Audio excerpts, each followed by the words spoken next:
So, the inevitable comeback of piracy. Now, I'm sure a lot of you guys were around for LimeWire, for instance, downloading all of your music through a very questionable torrenting network with very questionable filtering that had a lot of malware on it. And I'm sure if you're a fan of anime, piracy probably never went away for you. I'm not going to tell you where, I'm not going to tell you how, but I'm sure that if you're an anime fan, you've probably encountered your fair share of piracy. Or, you know, just generally a movie fan. There is a lot of people who want to watch a movie that doesn't happen to be on Netflix. And that's probably going to be what a big part of this is. Like the whole issue with there being too many services.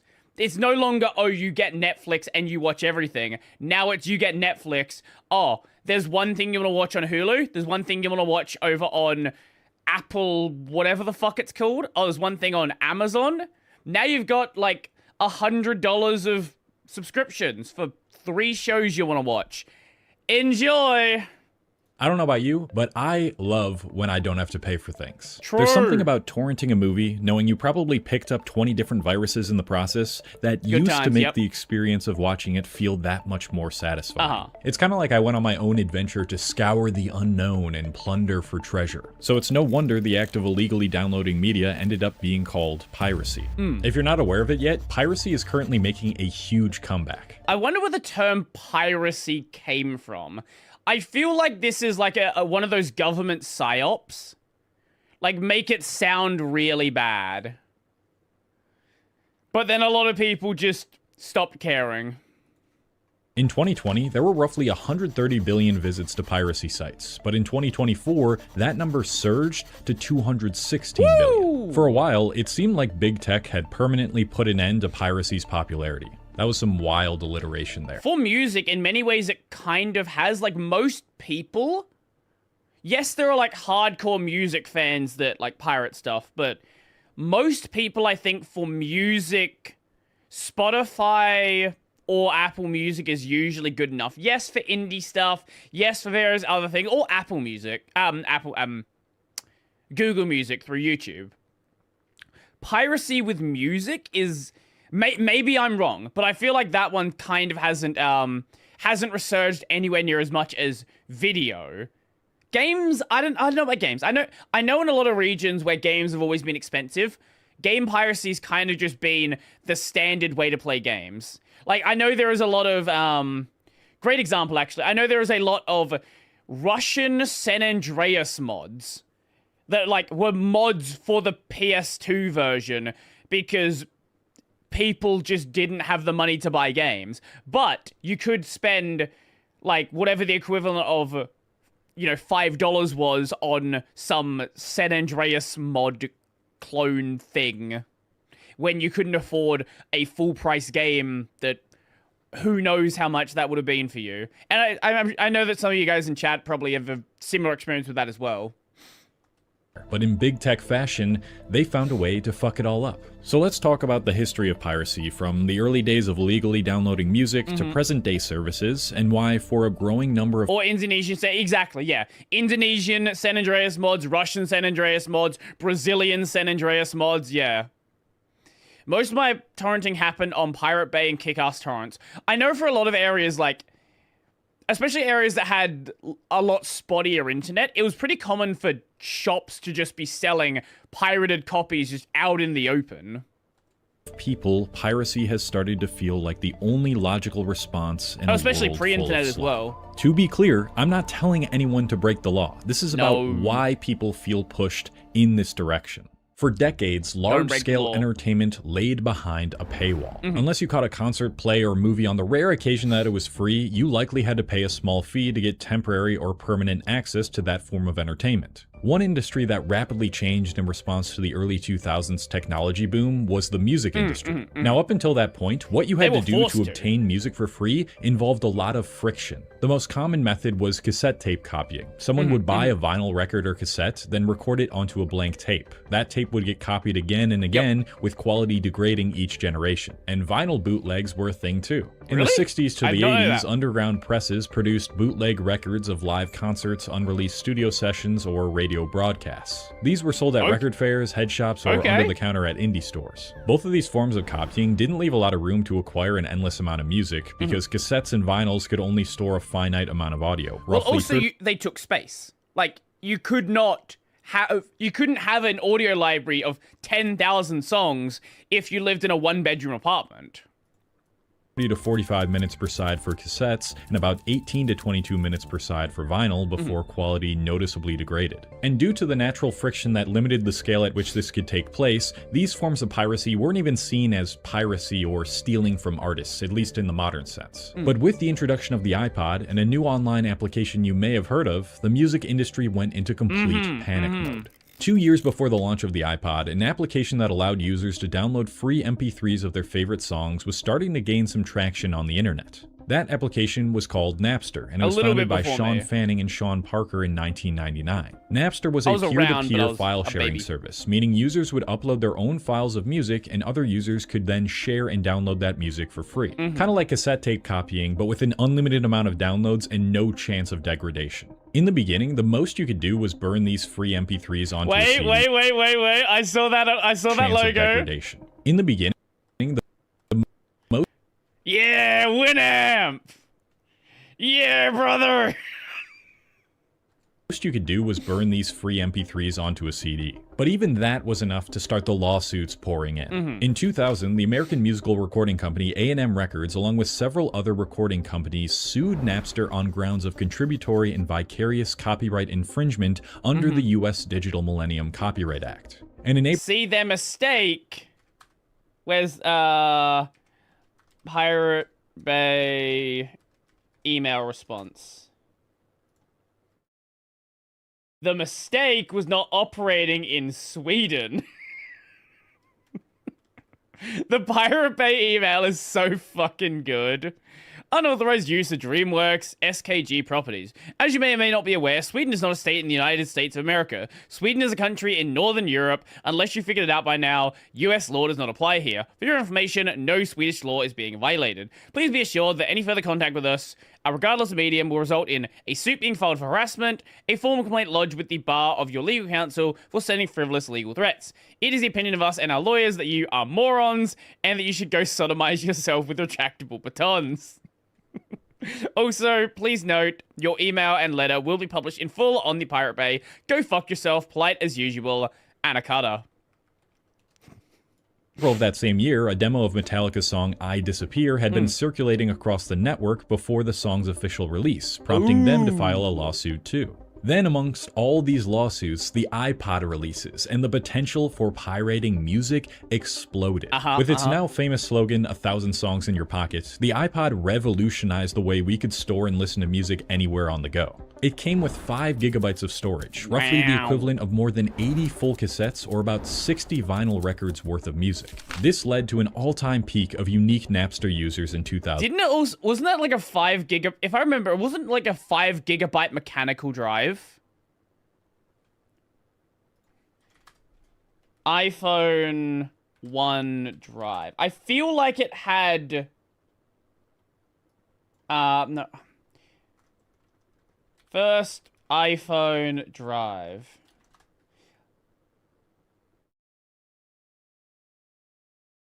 Maybe, was it flash storage? Not iPhone, iPod, sorry. iPod. First iPhone definitely had flash storage. Yeah, it had a 1.8 inch hard drive. Yeah. It had a fucking spinning disc in a portable device. What a fantastic idea that was. But unfortunately, this reign didn't last long. Due to the immense amount of legal scrutiny they were facing, Napster filed for bankruptcy in 2002 and reached settlement agreements totaling around $26 million. While some bands and record labels argued that Napster was hurting the sales of the record industry, others felt the opposite, that it was actually stimulating sales rather than hurting them. And this is a very important point we're going to come back to when we discuss this. I doubt it's going to come up, but this is the argument for anime piracy in the West. and manga piracy as well. A lot of people have forgotten, but the reason why there is a Western anime industry is piracy. Anime wouldn't exist in the West without piracy. There were some series that got translated. Like you got your Pokemon and Yu-Gi-Oh! And stuff like that. But the reason why, like, Crunchyroll is actually a great example. The reason why Crunchyroll exists is it actually was a piracy website. Another great example, Faku. Faku also started as a piracy site as well. And then they went legit over time. Also, there was the whole thing with, Crunchyroll, what was the hentai site that Crunchyroll got taken down after, like, baiting them into thinking they were gonna help them be a legit site? Hentai Haven, that one. Yeah, like, they wanted to go legit as well. And there actually is a legit hentai site now, Ocean Vale. Ocean Vale is a legit site. So, this is an industry that literally would not have existed without piracy. The ethics of piracy. And Ocean Vale, I'm pretty sure, started as a fan subbing group. I might be wrong on that, but I'm pretty sure they did. In the present day. But regardless, Napster's impact on music pirating and online pirating in general would Stop saying it like that. Why are you saying it like that? Regardless, Napster's impact on music pirating and online pirating in general. Why are you saying it like that? Stop. Cease. Cease. Stop saying pirating. Rate my pie. Okay, that's bait. He's bait. That's fucking bait. General would be felt for decades to come. When Napster went bankrupt, new similar softwares began popping up. Applications like LimeWire allowed users that same P2P sharing experience, once again giving consumers the opportunity to load their iPods. Oh wait, this is my wait. This is me right here. What is this? Holy shit. Wait, no, this is Green Day, American Idiot, 3 Days Grace, I Hate Everything About You, 3 Days Grace Riot, 3 Days Grace Shut Up, Disturbed Land of Confusion, Weird Al, Amish Paradise. Man, this is just my fucking...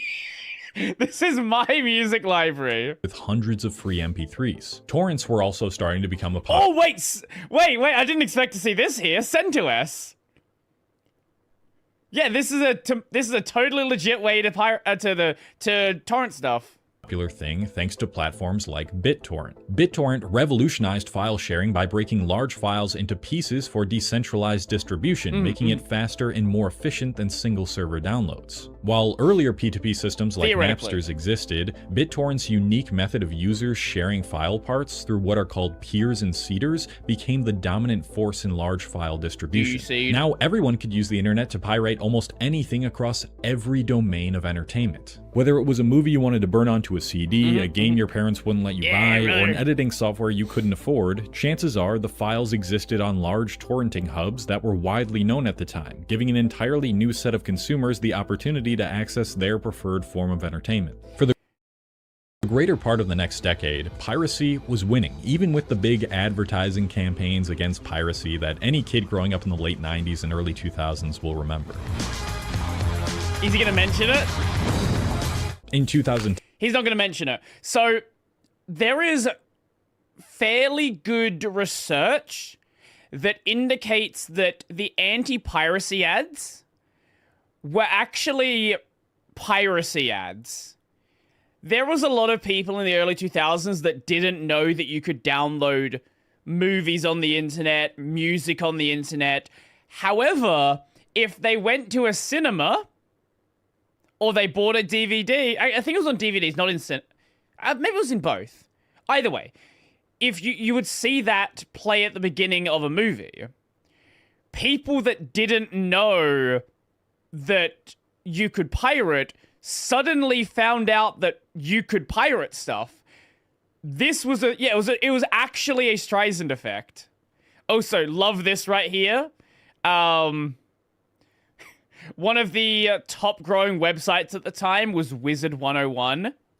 Sites like LimeWire reached 9.8 million unique visitors in the month of August alone. Big tech and media had now spent years panicking trying to find a solution to this ever-growing issue, and finally, in the early 2010s, they were able to slow down this trend. Enter the subscription economy.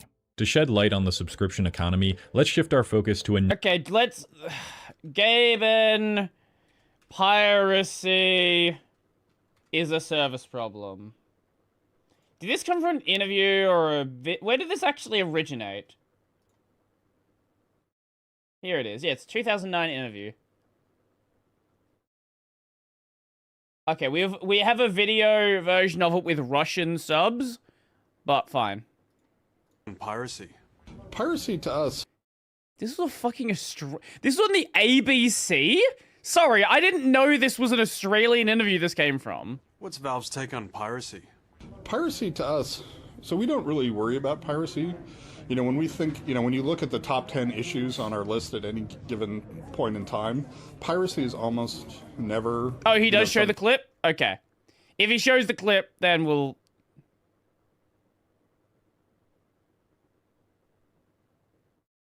Yeah, okay, if I don't see it in here, but if he does show the clip, then... Yeah, okay, cool. Another industry instead of music, the TV and movie industry. By this point in the early 2010s, people wanted an easier way to watch movies or TV shows through their computer screens or tablets. Yes, you could pirate, but for the general population, it still ran the risk of downloading hella viruses or some other cyber threat. And you might have been able to find some stuff on... Yeah, brother! Now, this was a little bit before... There was still a little bit of this as I was starting to watch anime, but... The whole watching Naruto Shippuden, watching anime in like 30 parts on YouTube, the kids will never know now. They will never know. YouTube, I know I remember watching certain animes exclusively through YouTube, but most were incomplete or uploaded in garbage quality. So in 2007, Reed Hastings thought of a solution. Give people the ability to stream all their favorite TV shows and movies legally by licensing them for a fixed amount of time and money with no downloading required. It started as a bundle with their pre-existing Kangaroo Jack? Fixed amount of time and money with no downloading required. It started as a bundle with their pre-existing DVD by mail plans, but by 2010, Netflix introduced their first true standalone streaming price at just $7. Yeah, it was. Okay, sorry. I've got to show you. Sorry, I got distracted. Kangaroo Jack. Man, what a movie this is. What a fucking movie this was.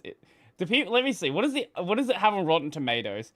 Oh, that's a good one. That's a real good one. I love this movie. I don't know if people actually enjoyed it, but I fucking love it. Kangaroo Jack, Rotten Tomatoes. Yeah, brother! Yeah, there we go! That's a true good movie right there. I need to watch this again. I actually do need to go back and watch this. 9%! Whoo! 9% is wild! 29% from the community. Oh, man, what do you mean? It was so fun! $99 per month. This completely changed the way that we consumed I got that on entertainment. DVD. Once companies realized that most consumers valued convenience over experience, they shifted all their efforts to meet that demand. More streaming services began popping up, offering more or different options like Hulu and HBO Max, rendering cable nearly irrelevant. For the music industry, Spotify and Apple Music took over, making the purchasing of vinyls or CDs less valued. For sports or other live entertainment, almost every big event transitioned to some form of subscription-based streaming platform. Yeah, which is annoying because I wanted to watch the supercars in Australia. This is like our local motorsport. It used to we used to have basically all of the events on free TV. Now basically everything is behind a bunch of different streaming apps and it's a mess. It's actually cheaper to watch supercars outside of Australia than inside, which is how fucking dumb it is. And for software, many big companies started using a subscription model in favor of a one-time purchase too, seeing that it resulted in higher revenue over time. I forgot that the logo for Illustrated was AI. It's right there. It's always been there.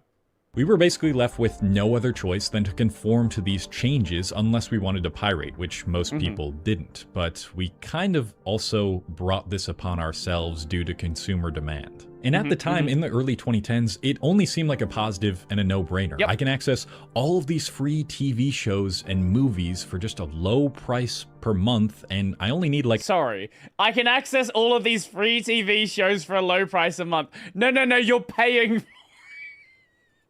a few subscriptions to do it, and then I can also share my accounts with other people. That was the big thing, yeah. Just a positive. This is great. And for a while, because that was the general sentiment, big tech seemed to be winning. The amount of URLs requested to be removed from Google search for copyright infringement per week jumped from 58 million in 2012 to 131 million in 2013. And the average monthly access to piracy sites saw a steady decline from 2017 to 2020. But then, in the past few years, something shifted. They started getting greedy. Thought they could just keep pushing monetization bullshit without us noticing or doing anything about it. Now you're gonna have ads on your subscription site. You're gonna have less content. You're gonna have the higher what do you call it? Higher resolutions behind a bigger paywall. You're going to have you're gonna have. Was it fake news that Netflix was going to allow password sharing again? I don't remember them saying they were going to allow it again, but they did go after password sharing as well. And this is what is now common. And that did, to be fair with the password sharing thing, that actually did help their sub count. They did gain subs from going after password sharing, but it doesn't work long term. Referred to as the Enshittification of the internet, a term coined by author and blogger Cory Doctorow. The process goes something like this. I've heard the term, never read the piece. At first, the platform orients itself entirely around the user, refining the experience to draw in as many people as possible. Then, once that audience reaches critical mass, the audience is leveraged to reshape the platform around advertisers and business clients, optimizing features and incentives to extract greater revenue and improve the company's bottom line. In the final stage, users find themselves locked into a system they now depend on, one that primarily serves the platform's own interests with little remaining incentive to uphold the standards of quality that once defined it. Anyone living in 2026 can feel the weight of enshittification every time they open their phones. For example, I'm a huge Buffalo Bills fan. I am from Buffalo and I love watching the Bills. In the past, if we had cable, we'd only have to switch between 2 or 3 channels that are cable included, depending on the day of the week and time they were playing. Then, starting in 2017, Amazon Prime Video started exclusively streaming the Thursday night football games, which required a subscription. Over the next 7 years, the NFL increasingly mixed traditional networks with big streaming platforms, so that in order to watch every game, you needed like 20 different subscriptions. On the bright side, the only sports that I care about are on one platform. Thank God I don't have to deal with this. Now, if the game is at 12 p.m. on a Sunday, I gotta have Paramount Plus. If it's at a more obscure time, I need Fubo TV. If it's an NBC broadcast, I need Peacock. Or if I want to get all the Sunday games, I could just get YouTube TV with the NFL add-on, but that costs like $83 fucking a month. And if it's not a Sunday game, then I would still have to spend even more money on top of that $83. Watching live sports is an absolute nightmare these days. And for TV shows and movies, a similar thing started happening. Streaming services are constantly swapping. Live sports, not always true. There are still a lot of sports where it's actually reasonable. F1 is reasonable.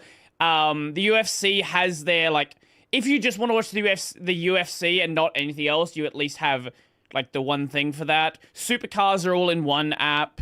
I don't know what the state is for football. I couldn't tell you. If you like Australian football, that's all in one place. That's actually still on free TV. But there's definitely a lot. There are some that are definitely becoming a problem, though.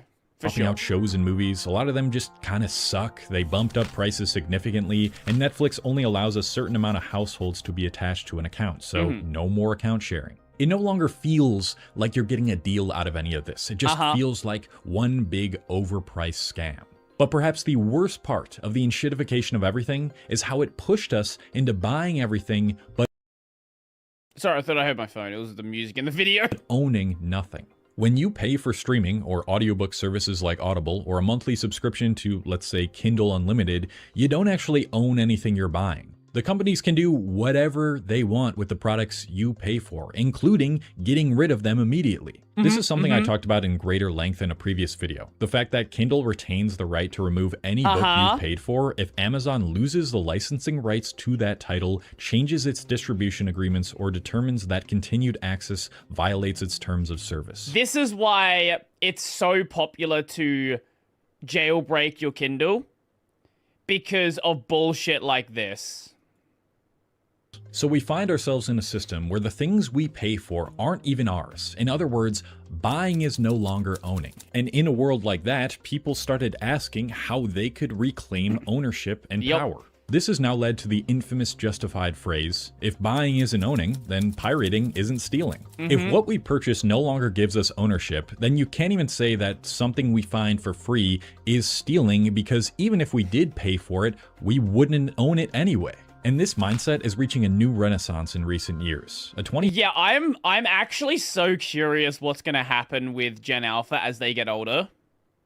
Because obviously it's grown with Gen Z, but a lot of Gen Z, you know, I'm at the edge of Gen Z. I'm 27 right now. I'm going on 28. But like, I'm actually really curious to see what's going to happen with the people who are like, you know, 14, 15, as they start like discovering the stuff that they like themselves, how much piracy is gonna go up. Because I wouldn't be surprised if this number gets to like 90%. 2024 survey found that 76% of Gen Z adults say they've pirated at some point in their lives, as have 67% of millennials. And the industries most affected by piracy are TV and publishing. But now for a more important Yeah, music and software. Well, software's a hard one because of DRM. Like a lot of applications, they require being connected to like the main server. Games, the DRM is a whole big mess. Music hasn't got, like, the thing with music is it's not as bad just yet. So for music, people are still kind of okay with the main services. I would imagine most of software is probably like emulation. That would be my assumption. Affected by piracy are TV and public. Oh, so this is a horrible graph, by the way. Why the fuck do you have 3 shades of green? 5 shades of green. But now for a more important question. Even if piracy isn't stealing, is it ethical? This is where we need to return to the case study of Napster. Of course, the big record companies were never happy with P2P file sharing services, but the idea that Napster helped stimulate some areas of the music industry rather than hurt it actually holds some evidence. In July 2000, tracks from Radiohead's album Kid A found their way onto Napster 3 weeks before the album's release. Unlike Madonna, Dr. Dre, or Metallica, Radiohead had never hit the top 20 in the US. Additionally, Kid A was an album without any singles released and received relatively little radio airplay. But by the time of he's not going to talk about anime. Again, I've mentioned this before. The reason why you have a Western anime industry is because of piracy. They're like, even industry veterans will tell you the reason why there is an anime industry in the West is because of piracy. Do I use IRC, Brodie? I do not. Album's release, the album was estimated to have been downloaded for free by millions of people worldwide, and in October 2000, Kid A captured the #1 spot on the Billboard 200 sales chart in its debut week. In this case, pirating certainly has the ability to generate a more broad interest in a piece of media that could help the person or people producing that media in the future. With that being said, though, I know there are probably some cases in which it has caused, undoubtedly financial damage. But here's my take on pirating and getting things illegally. In my view, if someone truly wanted to support a company or an artist, they will, regardless of whether piracy exists as an option. I do think in most cases that when someone pirates something, it's not a lost customer, but rather a customer that was probably never there to begin with, at least in the way that the product is currently positioned. For example, I'm in the middle of writing a novel right now, and I plan on... Again, like I was saying before about, like, it's in the news lately, Venezuela. I have absolutely no doubt that in the early 2000s, like, PS2 piracy was probably massive in Venezuela. I'm pretty sure, if I recall correctly, wasn't the PS2 still being manufactured until, like, 2010 or something because of Venezuela? I think that sounds right to me. But the people in countries like that, or like Russia in the early 2000s, or in the Philippines, a bunch of other places, they were never going to buy full-price games anyway. Like, if a game costs you a month's salary, like, no, those people were not going to buy a game. And you still have the problem now with games on Steam. And that's kind of where most of the game piracy is, in areas where people just do not have the money to buy games. Publishing an ebook version of it, and it's very possible that people will download a PDF of that and spread it across the internet. But everyone who decides to pirate it was almost definitely not someone who would have bought it from me directly in the first place, either because they don't care about supporting me or because they couldn't afford it. And in that case, realistically, all that would do was get more eyes on my book and my brand, which... I bought PlayStation games at $1 to $2. Were they legit copies, or were they printed discs? Were they pirated discs?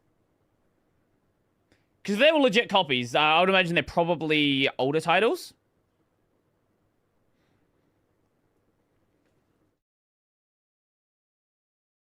Hell no as in legit, or hell no as in... I'm assuming you're saying hell no, they weren't legit. They're absolutely pirated. Yeah, exactly my point, yeah.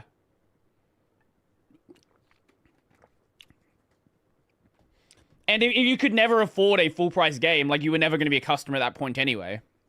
From a visibility standpoint, is a net positive. Steam founder Gabe Newell explains it in a similar manner when discussing piracy through the lens of video games. Piracy to us, so we don't really worry about piracy. You know, when we think, you know, when you look at the top 10 issues on our list at any This is a very crunchy version. Piracy is almost never, you know, something that's on that list. And the reason that we think that we don't have issues with piracy is that there's misconceptions in the industry about what piracy is, right? You know, there's assumption that what is piracy? Piracy is about people want to steal stuff from you, right? That they don't want to pay any money and they want to get your content. But when you look at the fact that these people have, you know, $2,000 PCs and, you know, they're spending... Man, a $2,000 PC in what year was this? 2009? 2009. A $2,000 PC in 2009? That's like fucking top of the... You got like an SLI system. Man, you're fucking balling with a $2,000 PC back then. Jesus. $50 a month US more on their internet connections. Clearly they're willing to spend money. So from our point of view, what we saw more and more is that piracy is a result of bad service on the part of game companies. Look, if companies want to stop this big influx of piracy across all domains, they need to tune back into the very people who helped them build their business from the beginning. They need to consolidate content, preserve content, improve the user experience, set reasonable pricing, and relax restrictive policies. Until then, until companies start delivering on what consumers expect, then piracy will continue to feel like the only logical solution to a growing number of people. Let me know your thoughts about this in the comments below. I always love hearing your opinions, and if you enjoyed this video, you'll probably... Yeah, I agree with basically everything he said here. I would have liked to see some more examples, but generally I agree with pretty much...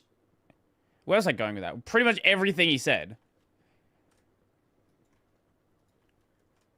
He kind of looks like pirate software with a haircut when he said... The way he says piracy, I thought he was AI. No, he's not AI. He's been around for a long time. How long has he been around for, actually? Videos... Oldest. Yeah, he's been here for... He's been doing this for fucking nearly a decade. Wait, I want to click his first video. Alright, hello. If you're watching this, that means you stumbled across my channel, so... Man. Thank you. What a vibe. In any way that you what a found vibe this is. No, this is a true YouTuber setup right here. He's using his window as a light because he doesn't have fucking lights yet. Amazing. Incredible. I did the same thing. Don't worry. What a pause this was. No, this is a great video. Piracy, again, piracy is a service problem. That's all it is. Now, for some people, piracy is actually a pricing problem. And for those regions, you should be concerning yourself with regional pricing.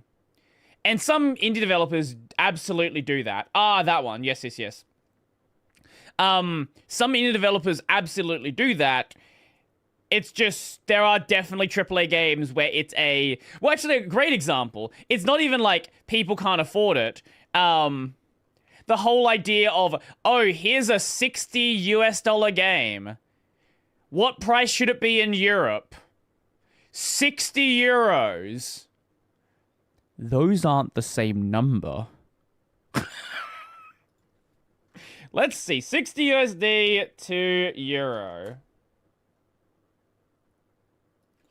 And then it's also like, oh, let's also have it be 60 pounds. Yeah, that also makes sense. Let's just have it. These are entirely different currencies, but let's just set it to be the same price. Where is? Okay, whatever. Let me do it like this. 60 USD to pounds. Those are not the same numbers. Wow. I do wish we had 60 Australian dollar games though. That would be lovely. So Atlas doesn't localize the pricing on Steam in India, so the very first time I played Persona, I pirated it, bought 3, 4, and 5 later. Anyway, 3 is later because I love the franchise. Yeah, I do like that Steam has, even though a game isn't regionally priced, a lot of the time developers will do like these like really hard sales. So even if it's not regionally priced, you can usually still get it effectively regionally priced if you're willing to wait a couple of years.